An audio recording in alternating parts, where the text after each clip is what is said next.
Alors, cette invitation déjà, écouter la voix de ce qui se passe dans notre monde, on va dire Caraïbes et plus précisément de la Martinique, eh bien, c'est déjà écouter les bruits de toutes les merveilles qu'elle nous offre, les bruits de la mer, les bruits des chants des oiseaux quand on se réveille, et puis cette végétation luxuriante, cette végétation débordante et généreuse qu'elle nous offre chaque jour. Et puis en même temps, écouter tous ceux qui sont en souffrance, le cri des pauvres, cette pauvreté. Quand on voit au niveau de la Martinique, eh bien, nous avions tous les risques naturels, hein, les séismes, puis est venu se rajouter aussi le sable du Sahara qui trouble nos nuages et également les sargasses. Et donc, on entend le cri de toute cette misère et puis notre pauvreté face à ces risques, puisque parfois nous ne pouvons rien faire.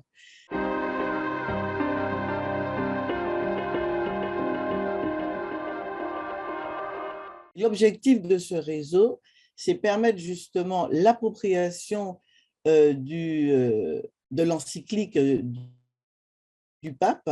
Alors, une lecture, inviter à une lecture individuelle, une lecture collective dans les paroisses ou dans les petites communautés ecclésiales. Alors, les premières initiatives, ce sont des petites initiatives, mais qui ont été quand même reconnues, puisque nous avons obtenu le label Église verte. La première a été la mise en place de jardins créoles dans les presbytères. Même l'évêché aussi a suivi ce pas. Et puis dans les établissements d'enseignement catholiques. Nous avions aussi pensé que c'était bien de protéger tous nos arbres fruitiers qui étaient rares et qui étaient en voie de disparition. Et ce sont dans le monastère Sainte-Marie des Anges, les bénédictines qui ont pris ce relais. Et donc, elles ont un jardin qui est entretenu que par elles et leurs jardiniers pour préserver nos arbres fruitiers qui sont très beaux et rares. La Martinique, c'est un petit caillou, 60 km de large et 30 km de long. Donc, c'est un petit trésor qu'il faut protéger, d'autant plus qui est né d'une éruption. Donc, on est déjà dans cette fragilité-là, parce que je vous ai parlé des risques naturels. Donc, d'un moment à l'autre, un séisme, un ouragan, un tsunami peut nous balayer. Et ça, on ne maîtrise pas.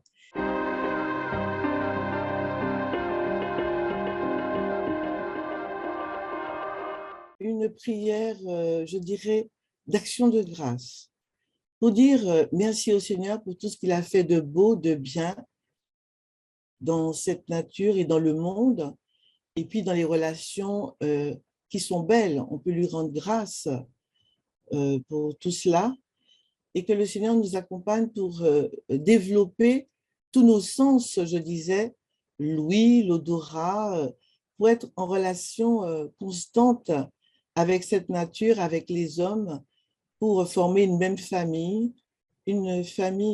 unie, et que ce lien soit le lien de l'amour, et ce lien aussi de pouvoir retrouver le jardin, puisque nous venons de jardin, le paradis, et bien de retrouver ce paradis, aussi bien notre jardin intérieur que nous aurons à cultiver, et cette terre, et bien, la rendre encore plus belle.